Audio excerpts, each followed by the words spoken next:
Dia 12, Gênesis 26, 17, 27, 46. Então Isaque partiu de onde estava e se estabeleceu no vale de Gerar, onde armou suas tendas.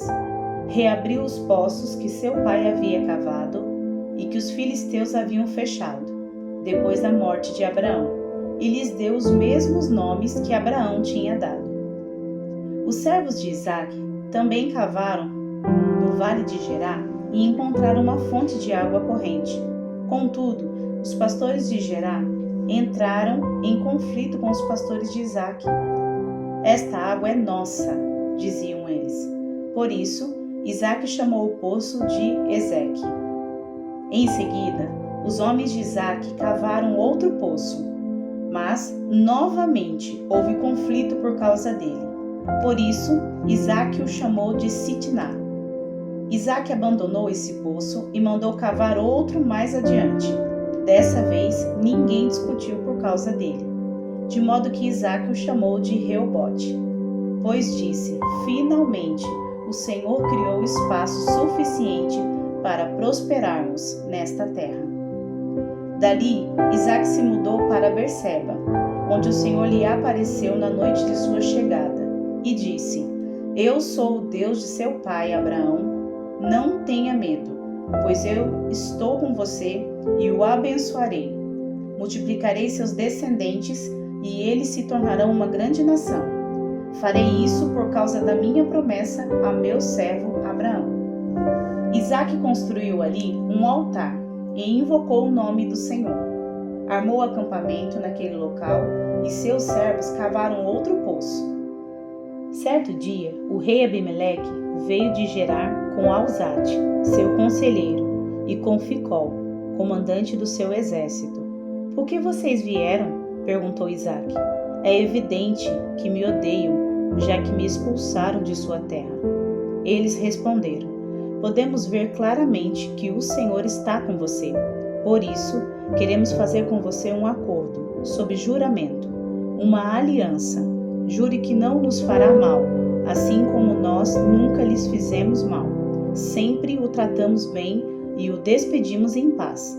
E agora, veja como o Senhor o abençoou. Então Isaque lhes preparou um banquete e eles comeram e beberam juntos. Logo cedo, na manhã seguinte, cada um fez o juramento solene de não interferir com o outro. Isaque se despediu deles e partiram em paz. Naquele mesmo dia, os servos de Isaque vieram lhe falar de um novo poço que tinham cavado. Encontramos água! Exclamaram. Por isso, Isaque chamou o poço de Seba. E até hoje, a cidade que se formou ali é conhecida como Berseba. Quando Esaú tinha 40 anos, casou-se com duas mulheres hititas, Judite, filha de Beeri, e Basemate, filha de Elon. Essas duas mulheres causaram grande desgosto a Isaque e Rebeca. Certo dia, quando Isaque era velho e estava ficando cego, chamou Esaú, seu filho mais velho. Meu filho, Esaú respondeu, aqui estou. Isaque disse, estou velho e não sei quando vou morrer. Pegue suas armas, o arco e as flechas, e vá ao campo caçar um animal para mim. Depois prepare meu prato favorito e traga-o aqui para eu comer. Então pronunciarei a bênção que pertence a você, meu filho mais velho, antes de eu morrer. Rebeca, porém, ouviu o que Isaque tinha dito a seu filho Esaú. Quando Esaú saiu para caçar, ela disse ao seu filho Jacó: Ouvi seu pai dizer a Esaú: traga-me uma carne de caça e prepare-me uma refeição saborosa. Então abençoarei você na presença do Senhor, antes de eu morrer. Agora, meu filho, preste atenção e faça exatamente o que eu lhe direi. Vá ao rebanho e traga-me 2 dos melhores cabritos. Eu os usarei para preparar o prato favorito de seu pai. Depois, leve a comida para seu pai, para que ele a coma e o abençoe antes de morrer. Jacó respondeu a Rebeca: Mas meu irmão Esaú é peludo, enquanto eu tenho pele lisa, e se meu pai me tocar? Perceberá que estou tentando enganá-lo. Em vez de me abençoar, me amaldiçoará. Sua mãe, porém, respondeu: Que caia sobre mim essa maldição, meu filho. Apenas faça o que lhe digo. Vá e traga-me os cabritos. Jacó foi e trouxe os cabritos para sua mãe. Rebeca os usou para preparar uma refeição saborosa do jeito que Isaque gostava. Em seguida, pegou as roupas prediletas de Esaú, que estavam na casa dela, e as entregou a Jacó, seu filho mais novo. Com a pele dos cabritos, cobriu-lhe os braços e a parte lisa do pescoço. Depois, entregou-lhe a refeição saborosa, acompanhada do pão que havia acabado de assar. Jacó levou a comida para o pai e disse: Meu pai? Sim, meu filho, respondeu Isaque.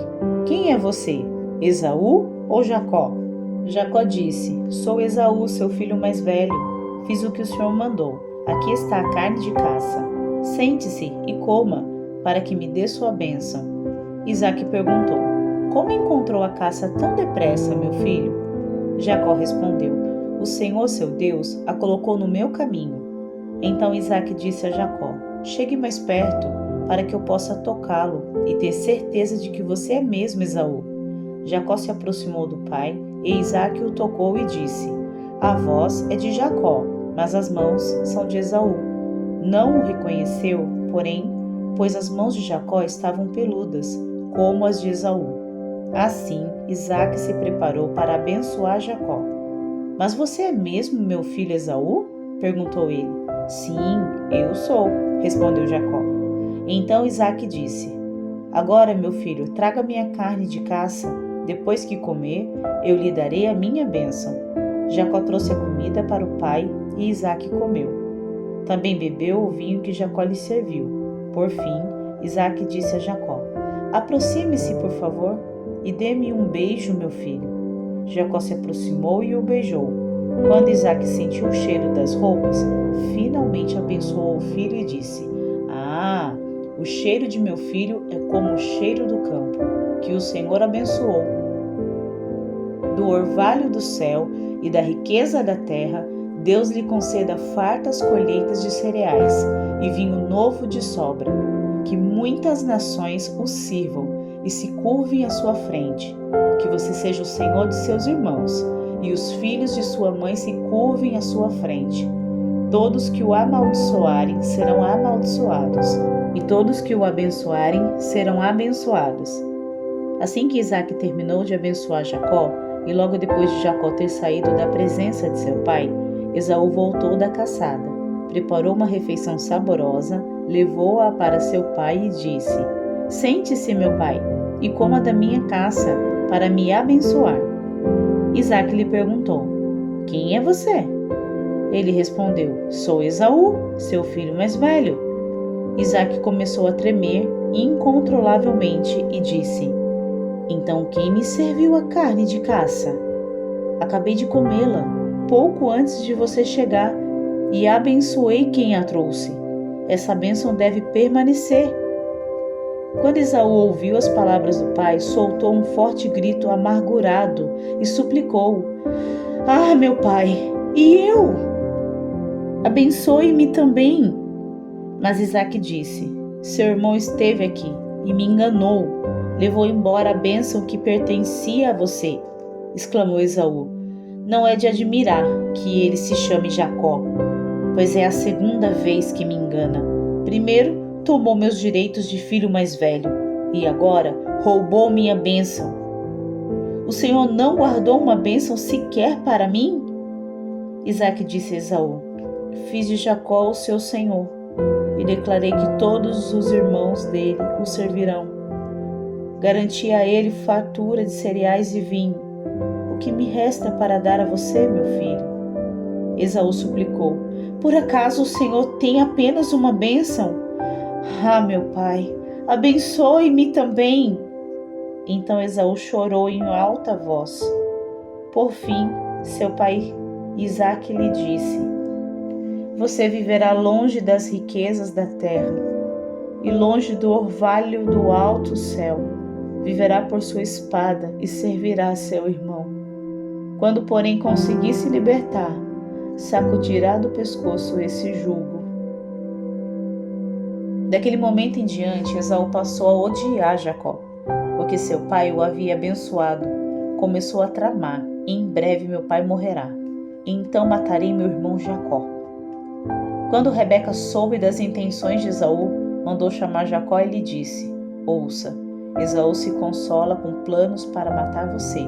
Portanto, preste atenção, meu filho. Apronte-se e fuja para a casa do meu irmão Labão, em Harã. Fique lá até que diminua a fúria do seu irmão. Quando ele se acalmar e se esquecer do que você lhe fez, mandarei buscá-lo, porque eu perderei meus 2 filhos no mesmo dia. Depois Rebeca disse a Isaque: estou cansada dessas mulheres hititas que vivem aqui. Prefiro morrer a ver Jacó se casar com uma delas. Mateus 9, 17. Jesus entrou num barco e atravessou o mar até a cidade onde morava. Algumas pessoas lhe trouxeram um paralítico deitado numa maca. Ao ver a fé que eles tinham, Jesus disse ao paralítico: anime-se, filho, seus pecados estão perdoados. Alguns mestres da lei disseram a si mesmos: isso é blasfêmia. Jesus, percebendo o que pensavam, perguntou: por que vocês reagem com tanta maldade em seu coração? O que é mais fácil dizer: seus pecados estão perdoados, ou levante-se e ande? Mas eu lhes mostrarei que o Filho do Homem tem autoridade na terra para perdoar pecados. Então disse ao paralítico: levante-se, pegue sua maca e vá para casa. O homem se levantou e foi para casa. Ao ver isso, a multidão se encheu de temor e louvou a Deus por ele ter dado tal autoridade aos seres humanos. Enquanto Jesus caminhava, viu um homem chamado Mateus, sentado onde se coletavam impostos. Siga-me, disse-lhe Jesus, e Mateus se levantou e o seguiu. Mais tarde, na casa de Mateus, Jesus e seus discípulos estavam à mesa, acompanhados de um grande número de cobradores de impostos e pecadores. Quando os fariseus viram isso, perguntaram aos discípulos: por que o seu mestre come com cobradores de impostos e pecadores? Jesus ouviu o que disseram e respondeu: as pessoas saudáveis não precisam de médico, mas sim os doentes. E acrescentou: agora vão e aprendam o significado desta passagem das Escrituras. Quero que demonstrem misericórdia, e não que ofereçam sacrifícios, pois não vim para chamar os justos, mas sim os pecadores. Os discípulos de João Batista foram a Jesus e lhe perguntaram: por que seus discípulos não têm o hábito de jejuar, como nós e os fariseus? Jesus respondeu: por acaso os convidados de um casamento ficam de luto enquanto festejam com o noivo? Um dia, porém, o noivo lhes será tirado, e então jejuarão. Além disso, ninguém remendaria uma roupa velha usando pano novo. O pano rasgaria a roupa, deixando um buraco ainda maior. E ninguém colocaria vinho novo em velhos recipientes de couro. O couro se arrebentaria, deixando vazar o vinho, e os recipientes velhos se estragariam. Vinho novo é guardado em recipientes novos, para que ambos se conservem. Salmos 10, 16 e 18. O Senhor é Rei para todo sempre. As nações desaparecerão de sua terra. Tu, Senhor, conheces o desejo dos humildes. Ouvirás seu clamor e os confortarás. Farás justiça ao órfão e ao oprimido, para que nenhum simples mortal volte a lhe causar terror. Provérbios 3, 9 e 10. Honre o Senhor com suas riquezas e com a melhor parte de tudo que produzir. Então seus celeiros se encherão de cereais e seus tonéis transbordarão de vinho.